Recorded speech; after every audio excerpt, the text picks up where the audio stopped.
ఈ వీడియోలో బైక్ నడుపుతున్న ఈ వ్యక్తిని చూడండి. దురంధర్ మూవీలో రణ్వీర్ సింగ్ లాగా డ్రెస్ వేసుకొని హెయిర్ స్టైల్ గడ్డం పెట్టుకొని బండి నడుపుతున్న వ్యక్తి పేరు బషీర్ జేబ్ బలోచ్. ఇతను బలోచిస్తాన్ లిబరేషన్ ఆర్మీకు కమాండర్ ఇన్ చీఫ్. ఇన్ని రోజులు ఇతను చనిపోయారు అనుకున్నారు, కానీ సడన్ గా ఇతను బయటకు వచ్చి అసీం మునీర్ కు పెద్ద షాకే ఇచ్చాడు. ఇతన్ని పాకిస్తాన్ నైట్ మేర్ అంటున్నారు, బలోచిస్తాన్ యొక్క దురంధర్ అని పిలుస్తున్నారు. నిన్న బషీర్ జేబ్ బలోచ్ దాదాపు 300 మంది పాకిస్తాన్ సైనికుల్ని చంపేశాడు. అఫీషియల్ గా 84 మంది పాక్ సైనికులు చనిపోయారు అనే వార్తలు ప్రచురించారు. పాక్ డీజీ ఐఎస్పీఆర్ కూడా తమపై బిఎల్ఏ దాడులు చేసినట్లు ఒప్పుకున్నారు. ఈ దాడుల తర్వాత బలోచిస్తాన్ చీఫ్ మినిస్టర్ సర్ఫరాజ్ బుక్టీ ఎలా ఏడుస్తున్నాడో ఒకసారి చూడండి.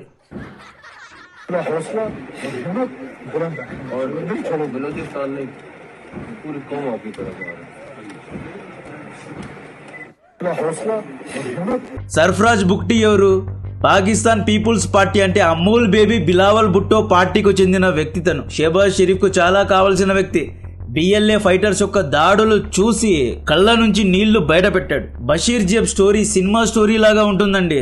ఒక డిగ్రీ చదువుకున్న వ్యక్తి, తల్లిదండ్రులు డాక్టర్స్, డెమోక్రటిక్ గా బలోచిస్తాన్ ను సపరేట్ దేశంగా చేయమని ఉద్యమం చేశాడు. సిస్టమ్ మీద కోపంతో పాకిస్తాన్ చేసే అత్యాచారానికి వ్యతిరేకంగా పెన్ కు బదులు AK-47 గన్ పట్టుకున్నాడు. యూనివర్సిటీలో చదువుకున్న వ్యక్తి బలోచ్ కొండల్లో దాక్కున్నాడు. పాక్ మిలిటరీ ఎస్టాబ్లిష్మెంట్ గోడలను కదిలించాడు. నిన్న బలోచిస్తాన్ లిబరేషన్ ఆర్మీ ఆపరేషన్ హీరోఫ్ 2.0ను మొదలుపెట్టింది. 1.0లో జాఫర్ ఎక్స్ప్రెస్ హైజాక్ చేయడం, బలోచిస్తాన్లోని మేజర్ సిటీస్ ను తమలో కలుపుకోవడం వంటివి చేశారు. హీరోఫ్ 2.4 అంతకు మించి అంటున్నారు. చాలా అగ్రెసివ్ అయిపోయారు. రీసెంట్ గా పాకిస్తాన్ ఆర్మీ బలోచిస్తాన్లోని అన్ని ప్రదేశాలను ఆక్రమించుకుంది. బలోచ్ ప్రజలకు సపరేట్ దేశం కావాలి. చైనా కట్టుకున్న గ్వాదార్ పోర్ట్ కూడా బలోచిస్తాన్ రాష్ట్రంలోనే ఉంటుంది. బలోచిస్తాన్ పాకిస్తాన్లో అత్యధిక భూభాగం. బలోచిస్తాన్లో rare earth minerals, gallium, uranium వంటి అరుదైన ఖనిజాలు ఎన్నో బలోచిస్తాన్లో ఉన్నాయి. ఎలాగైనా బలోచిస్తాన్లో మైనింగ్ చేయాలి అని చైనా చూస్తోంది. బట్ బిఎల్ఏ ఆర్మీ ఉన్నంత వరకు చైనా పప్పులు ఉడకవు. నిన్న బషీర్ జేబ్ ఆధ్వర్యంలో 3 గంటల్లో 14 నగరాల్లో ఒకేసారి దాడి చేశారు. క్వెట్టా, నోష్కి, మస్తుంగ్, దల్బందిన్, కలాత్, కారాన్, పంజ్గూర్, గ్వాదార్, పాస్ని, తుర్బత్, టంప్, బులేదా, మంగోష్కర్, లస్బెల్లా, KHN, అవేరన్ ఇలా బలోచిస్తాన్లో ఉన్న పెద్ద పెద్ద నగరాల్లో police stations, military headquarters పై దాడులు చేశారు. గవర్నమెంట్ బిల్డింగ్స్ పై దాడి చేశారు. దాదాపు 84 నుండి 300 మంది పాక్ సైనికుల్ని, పాకిస్తాన్ పోలీస్ ఆఫీసర్స్ ను, ఇంటెలిజెన్స్ ఏజెన్సీకు చెందిన వాళ్ళను చంపేశారు. ఈ వీడియో చూడండి. క్వెట్టా రోడ్స్ లో ఎలా బలోచ్ ఫైటర్స్ తిరుగుతున్నారు. తమ రాష్ట్రాన్నే కాపాడుకోలేని వారు ఇండియన్ ఆర్మీని ఓడించి కాశ్మీర్ ను ఎలా గెలుచుకోగలరు? పాకిస్తాన్ కాశ్మీర్ ను తీసుకొస్తుందని ఎలా నమ్మారు? ఈ ఎదవలకు అంత సీన్ ఉంటే ఇక్కడ చూడండి పోలీసుల్లాగా ఎలా బలోచ్ మిలిటెన్స్ తిరుగుతున్నారు. బలోచిస్తాన్లోని main Pakistan military headquarters ను కూడా తమ కంట్రోల్లో తీసుకున్నారు. బలోచిస్తాన్లో హై అలర్ట్ ను జారీ చేశారు. ఈ వీడియో చూడండి. ఇది Pakistan military headquarters. Baloch fighter ను చూసి పాకిస్తాన్ ఆర్మీ ఎలా పారిపోయిందో చూడండి. Nobody is there in the headquarters. ఈ ఆపరేషన్ లో 7 మంది బలోచ్ సూసైడ్ స్క్వాడ్ కూడా పాల్గొన్నారు. ఈ పరస్పర దాడుల్లో 7 మంది బలోచ్ సైనికులు వీరగతి పొందారు. నాష్కీలో జరిగిన గన్ ఫైరింగ్ వీడియో ఇక్కడ చూడొచ్చు. బలోచ్ ఫైటర్స్ కు నాష్కీ నగరంలో ఉన్న లోకల్స్ ఎలా ఫుడ్ పెడుతున్నారో ఈ వీడియోలో చూడొచ్చు.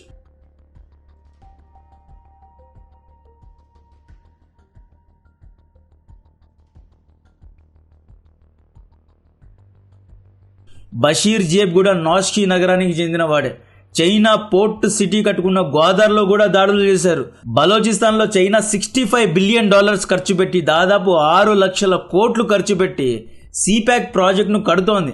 గ్వాదార్ అనేది డీప్ సీ పోర్ట్ అండి. సీపాక్ ప్రాజెక్ట్ బిఎల్ఏ కంట్రోల్లో ఉంది అని తెలిస్తే చైనా షెహబాజ్ షరీఫ్ తోలు తీస్తుంది. ఈ హెరాఫ్ 2 ఆపరేషన్ ను బిఎల్ఏ యొక్క ఎలైట్ స్పెషల్ ఆపరేషన్ టీమ్ అయిన మసీద్ బ్రిగేడ్ మొత్తం ఆపరేషన్ ను లాంచ్ చేసింది.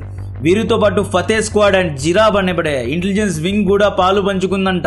ఈ మిలిటెంట్ గ్రూప్ లో ఇంటెలిజెన్స్ వింగ్ కూడా ఉంది. జయాంద్ బలోచ్ పబ్లిక్ గా లెటర్ రాసి మరీ ఆపరేషన్ ను డిస్క్రైబ్ చేశారు. బలోచ్ యొక్క English and professionalism, centre of gravity army కంటే చాలా క్లాస్ గా ఉంది. వీళ్ళేమంటారు అంటే బలోచిస్తాన్ లో major cities and major areas, junctions and major highways పై బలోచ్ ఆర్మీ యొక్క కంట్రోల్ ఉంది అంటున్నారు. బలోచిస్తాన్ లో పాకిస్తాన్ ఆర్మీకు ఎటువంటి కంట్రోల్ లేదు అని చెప్పేశారు. బిఎల్ఏ నుండి బలోచిస్తాన్ ను పాకిస్తాన్ ఆర్మీ ఎలా రక్షించుకుంటుందో అనేది చూడాలి. అసీం మునీర్ ఎలాంటి స్ట్రాటజీ వేస్తాడో చూడాలి. లేదా దీనికోసం కూడా F-16 ఫైటర్ జెట్స్ ను వేసుకెళ్తాడా, లేదా అమెరికా సహాయాన్ని కోరుతాడా అనేది తెలియదు. ఇప్పుడు అమెరికా ఇరాన్పై దాడి చేయాలి అని ట్రై చేస్తోంది. ఇరాన్పై దాడి చేయడానికి బలోచిస్తాన్లో ఉన్న air space and military bases అమెరికాకు కావాలి. బలోచిస్తాన్ బిఎల్ఏ కంట్రోల్లో వెళ్ళిపోవడం అనేది చాలా బ్యాడ్ న్యూస్. కాబట్టే చీఫ్ మినిస్టర్ ఏడుస్తున్నాడు. Asim Munir Balochistan chief minister call చేసి చడామడా తిట్టి ఉంటాడు. 14 సిటీస్ను ఆక్రమిస్తే మీరేం చేస్తున్నారో అని తిట్టినట్లున్నాడు. కాబట్టి మీడియా ముందు ఏడుస్తున్నాడు. ఈ ఆపరేషన్ తర్వాత బషీర్ జేబ్ తన సహచరులతో బలోచ్ కొండలోయల్లో బైక్ నడుపుతూ బ్యాక్గ్రౌండ్లో దురంధర్ సాంగ్ పెట్టి వీడియో రిలీజ్ చేశాడు. ఆ తర్వాత డైరెక్ట్గా బలోచ్ ప్రజలకు పిలుపునిచ్చాడు. మీ ఇళ్ల నుండి బయటకు రండి, బలోచ్ ఉద్యమంలో చేతులు కలపండి, ప్రాణ త్యాగాన్ని ఇవ్వండి. ఇప్పుడు మీరు బయటకు రాకపోతే చరిత్ర మిమ్మల్ని మర్చిపోదు, మన ఓటమిని గుర్తుపెట్టుకుంటుంది. ఇది మన కర్తవ్యం. పాక్ మనల్ని ఆక్రమించింది, బలోచిస్తాన్ను ఫ్రీ చేద్దాం, స్వతంత్ర దేశాన్ని ప్రకటించుకుందామని పిలుపునిచ్చాడు. బలోచిస్తాన్ అనేది అత్యంత పురాతనమైనది. 9500 సంవత్సరాల క్రితం నాటిది. బలోచిస్తాన్ కంటూ సపరేట్ కల్చర్ ఉందండి.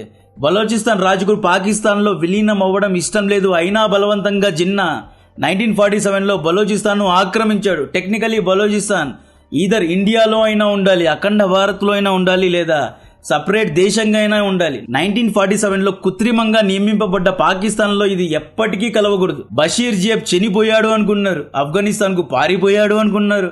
కానీ ఇతని ఎంట్రీ తర్వాత సమీకరణాలు మారిపోయాయి.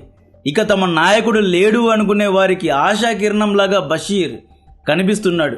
బషీర్ బైక్ వీడియో సోషల్ మీడియాలో వైరల్ అవుతోంది. ఈ ఒక్కడు ఈ ఇయర్లోనే 300 మంది పాక్ సైనికుల్ని చంపేశాడు. లాస్ట్ ఇయర్ జాఫర్ ఎక్స్ప్రెస్ అటాక్లో కూడా దాదాపు 340 మందిని చంపేశాడు. యాక్చువల్లీ సడన్గా ఈ దాడులు జరగడానికి కారణం ఏంటి అంటే, జనవరి మధ్యలో షెహబాజ్ షరీఫ్ గాజా ఒప్పందంలో దూరాడు. అండ్ గాజాలో హమాస్తో ఫైట్ చేయడానికి పాకిస్తాన్ ఆర్మీ రంగంలో దిగుతోంది. వీళ్ళు ఒక పక్క సున్నీ ముస్లిమ్స్ బాయి బాయి అంటారు, మనమంతా ఒక్కటే అంటారు, ఇస్లామిక్ నాటో అంటారు. పాకిస్తాన్పై అఘాయిత్యం, అత్యాచారం జరుగుతోంది, గాజాపై అణిచివేత జరుగుతోంది, గాజా ప్రజల్ని పిల్లల్ని ఇజ్రాయెల్ చంపేస్తోంది అని చెప్పి సోషల్ మీడియాలో బ్యాక్గ్రౌండ్లో ఏవేవో మ్యూజిక్లు పెట్టి ఇజ్రాయెల్ను అమెరికాను తిడుతూ ఉంటారు. పొద్దున లేస్తే తిడుతూ ఉంటారు. మద్రసాలో హిందువులు, యూదులు, క్రైస్తవులకు వ్యతిరేకంగా విషాన్ని నింపుతూ ఉంటారు. పాలస్తీన్ ప్రజల కోసం పోర్టుగాల్లా నిలబడే పాకిస్తాన్ సైన్యం, పాకిస్తాన్ ప్రభుత్వం జనవరిలో ఏం చేసింది అంటే, డొనాల్డ్ ట్రంప్ పిలుపునిచ్చిన గాజా పీస్ ఒప్పందంలో హాజరైంది. కావాలంటే ఈ ఫొటోస్ చూడండి. డొనాల్డ్ ట్రంప్ పక్కనే షెహబాజ్ షరీఫ్ నిలబడ్డాడు. డొనాల్డ్ ట్రంప్ ఏమంటాడు అంటే, గాజాలో ఉన్న హమాస్ దగ్గర ఆయుధాలనంట పాకిస్తాన్ ఆర్మీ లాక్కోవాలంట. పాకిస్తాన్ ఆర్మీ లాక్కుంటే ముస్లిం వర్సెస్ ముస్లిం అవుతుంది, సో అణిచివేత కింద కనబడదు అన్నట్లు డొనాల్డ్ ట్రంప్ పాకిస్తాన్పై ఒత్తిడి పెట్టి పాకిస్తాన్ సైన్యానికి నెల నెల $300 లేదా $400 ఇచ్చి మరీ గాజాకు పంపుతున్నాడు. అండ్ ఆ డీల్లో షెహబాజ్ షరీఫ్ సైన్ చేశాడు. ఇది పాకిస్తాన్లో ఉన్న రైట్ వింగ్ పార్టీస్కు ఇష్టం లేదు. హమాస్కు వ్యతిరేకంగా పాకిస్తాన్ ఆర్మీ యుద్ధ భూమిలో దిగడం వీళ్ళకి ఇష్టం లేదు. సో పాక్లో ఖైబర్ పఖ్తూన్ఖ్వా అండ్ బలోచిస్తాన్ ఈ 2 రాష్ట్రాలలో జమాతే ఉలమా ఇస్లామీ అనే ఒక పార్టీ ఉంది. ఈ పార్టీ అనేది రైట్ వింగ్ పార్టీ. ఈ పార్టీకి లీడర్ మౌలానా ఫజలుర్ రెహమాన్. మౌలానా ఫజలుర్ రెహమాన్ హమాస్తో కలిసి దిగిన ఫొటోస్ ఇక్కడ చూడొచ్చు. ఈ పెద్ద మనిషి అక్టోబర్ 7th అటాక్ తర్వాత దోహాకు వెళ్లి హమాస్ యొక్క పొలిటికల్ వింగ్ లీడర్స్ అందరినీ అభినందించి వచ్చాడు. గ్రేట్ జాబ్ అని చెప్పి చేతులు కలిపి నవ్వుతూ ఫొటోస్ దిగాడు. ఇతని పార్టీ బలోచిస్తాన్ లో కూడా ఉంది. ఈ party pro Pakistan army party, but ఇది షరియా చట్టాలను నమ్మే పార్టీ. పాకిస్తాన్ లో షరియా చట్టాన్ని స్థాపిస్తాము అని వీళ్ళు చాలా గట్టిగా నిలబడ్డారు. ఈ పార్టీకు చెందిన హమ్దుల్లా మీడియా ముందుకొచ్చి బలోచిస్తాన్ అనేది పాకిస్తాన్ ఆర్మీ కంట్రోల్ నుండి వెళ్లిపోయింది, ఇక్కడ మిలిటెంట్స్ కంట్రోల్ చేస్తున్నారు, ప్రభుత్వం కంటే స్ట్రాంగ్ గా బిఎల్ఏ ఇక్కడ ఉంది అనే స్టేట్మెంట్ ఇచ్చాడు. ఇతను ఎందుకు ఇలా స్టేట్మెంట్ ఇచ్చాడు అంటే, ఒకటి, గాజాలో పాకిస్తాన్ ఆర్మీ దిగడం, హమాస్ కు వ్యతిరేకంగా పాకిస్తాన్ ఫైట్ చేయడం హమ్దుల్లాకు ఇష్టం లేదు. సెకండ్ పాయింట్ ఏంటి అంటే, రీసెంట్ గా పాకిస్తాన్ ప్రభుత్వం అమ్మాయిల మ్యారేజ్ ఏజ్ ను 16 years నుండి 18 years చేసింది. ఇది హమ్దుల్లాకి ఇష్టం లేదు. హమ్దుల్లా జనవరి 25th రోజు ఏమని స్టేట్మెంట్ ఇస్తాడు, 16 years నుండి 18 years కు పొడిగించారు, ఇది షరియా చట్టాలకు విరుద్ధం, పాకిస్తాన్ ప్రభుత్వం షరియా చట్టాన్ని పట్టించుకోవడం లేదు, వెస్టర్న్ కల్చర్ ను ఫాలో అవుతోంది, చైల్డ్ మ్యారేజ్ యాక్ట్ ను ఎలా స్థాపించారు, ఎవరిని అడిగి స్థాపించారు, మీకు దమ్ముంటే బలోచిస్తాన్లో ఉన్న బిఎల్ఏ సైన్యాన్ని ఓడించండి అన్నట్లు స్టేట్మెంట్ ఇచ్చాడు. ఈ స్టేట్మెంట్ తర్వాత వెంటనే బషీర్ జేబ్ ఆపరేషన్ హీరోఫ్ 2 ను లాంచ్ చేసి తమ ప్రజల దగ్గరికి వెళ్ళి ఏమన్నాడు అంటే హమ్దుల్లానే చెప్పాడు, పాకిస్తాన్ యొక్క పొలిటికల్ లీడరే చెప్పాడు, బలోచిస్తాన్ లో పాక్ ప్రభుత్వం యొక్క కంట్రోల్ లేదు అని చెప్పేశాడు. ఇకనైనా మీరు కళ్ళు తెరవండి, బయటకు రండి, ఉద్యమంలో పాల్గొండి అనే స్టేట్మెంట్ ఇచ్చాడు. ఈ బషీర్ జేబ్ దురందర్ ఎవరు? స్టూడెంట్ లీడర్ నుండి బిఎల్ఏకు కమాండర్ ఎలా అయ్యాడు అనేది చెప్తా. బషీర్ జేబ్ యాక్చువల్లీ నోష్కి నగరానికి చెందినవాడు. ఇతను డాక్టర్ ఫ్యామిలీకు చెందినవాడు. తల్లిదండ్రులు డాక్టర్స్. మెకానికల్ ఇంజనీరింగ్ పాలిటెక్నిక్ కొట్టాలో కంప్లీట్ చేశాడు. 2008లో లిటరేచర్ లో మాస్టర్స్ ను కంప్లీట్ చేశాడు. బాగా చదువుకున్నాడు, ఇంటలెక్చువల్ అండి, బాగా ఇంగ్లీష్ మాట్లాడతాడు. 2008లో బలోచ్ స్టూడెంట్ ఆర్గనైజేషన్ లో చైర్మన్ అయ్యాడు. ఆర్గనైజ్ గా క్యాంపస్ ర్యాలీస్ చేసేవాడు, పాకిస్తాన్ ఆర్మీను తిట్టేవాడు, ప్రభుత్వాన్ని ప్రశ్నించేవాడు, ఎన్నో ప్రొటెస్టులు చేశాడు, ర్యాలీస్ చేశాడు. ఈ విధంగా అన్నమాట, పెన్ను పట్టుకొని ప్రశ్నించడం, పీస్ఫుల్ గా ప్రొటెస్టులు చేసేవాడు, మంచి మంచి సొల్యూషన్స్ ను ప్రతిపాదించేవాడు. ఇతన్ని పాకిస్తాన్ ప్రభుత్వం పట్టించుకోలేదు. 2010లో Pakistan military Baloch student organisation officers పైన దాడి చేసి చాలా మంది స్టూడెంట్స్ ను అరెస్ట్ చేసింది, చంపేసింది. యూనివర్సిటీ ఆఫ్ బలోచిస్తాన్ ను కూడా బ్యాన్ చేశారు. బలోచ్ స్టూడెంట్ ఆర్గనైజేషన్ ను కూడా బ్యాన్ చేశారు. తర్వాత బషీర్ బలోచ్ లిబరేషన్ ఆర్మీలో ఫుల్ టైం జాయిన్ అయిపోయాడు. బషీర్ తనతో పాటు engineers, doctors and IT graduates ను కూడా బిఎల్ఏ ఆర్మీలో కలుపుకున్నాడు. ఇతను కొట్టా మార్కెట్స్, గోదావరిలోని హోటల్స్ పై దాడులు చేసేవాడు. ఇతను మిడిల్ క్లాస్ ఎడ్యుకేటెడ్ బలోచ్ ను హైర్ చేసి పెద్ద పెద్ద నగరాల్లో సూసైడ్ అటాక్స్ వంటివి ప్లాన్ చేసేవాడు. 2018లో బలోచ్ లిబరేషన్ ఆర్మీకు అట్ ద ఏజ్ ఆఫ్ 40 ఇతను కమాండర్ ఇన్ చీఫ్ అయ్యాడు. ఆ తర్వాత 2025లో జాఫర్ ట్రైన్ హైజాకింగ్ చేశాడు, సిటీస్ పైన అటాక్ చేశాడు, అర్బన్ యువతను మంచిగా బ్రెయిన్ వాష్ చేసి ఉద్యమంలో కలుపుకున్నాడు. స్టూడెంట్స్ కు చాలా ఫేవరెట్ గా ఉండేవాడు. ఇతని దగ్గర దాదాపు 1000 to 1500 మెంబర్స్ ఆర్మీ ఉంది. ఇతని దగ్గర ఎంతో మంది లేడీ ఫిదాయిన్ ఆర్మీ ఉందంటే సూసైడ్ స్క్వాడ్ ఉంది. 30% దాదాపు 300 మంది ఉమెన్ సూసైడ్ బాంబర్స్ బషీర్ దగ్గర ఉన్నారు. ఇతను హక్కల్ అనే టీవీను, ఒక ప్రాపగండా ఛానల్ ను కూడా నడుపుతున్నాడు. హీరోఫ్ 2.0కు మాస్టర్ మైండ్ ఇతను. ఇంజనీర్, స్టూడెంట్ యాక్టివిస్ట్ నుండి అండర్ గ్రౌండ్ మిలిటెంట్, ఆ తర్వాత బిఎల్ఏ యొక్క ఆపరేషన్ చీఫ్, ఆ తర్వాత సుప్రీం లీడర్ అయ్యాడు. ఇతన్ని 2024లో ఒక ఆపరేషన్ లో పాకిస్తాన్ ఆర్మీ చంపేసింది. ఇతను చనిపోయాడు లేదా ఆఫ్ఘనిస్తాన్ కు పారిపోయాడు.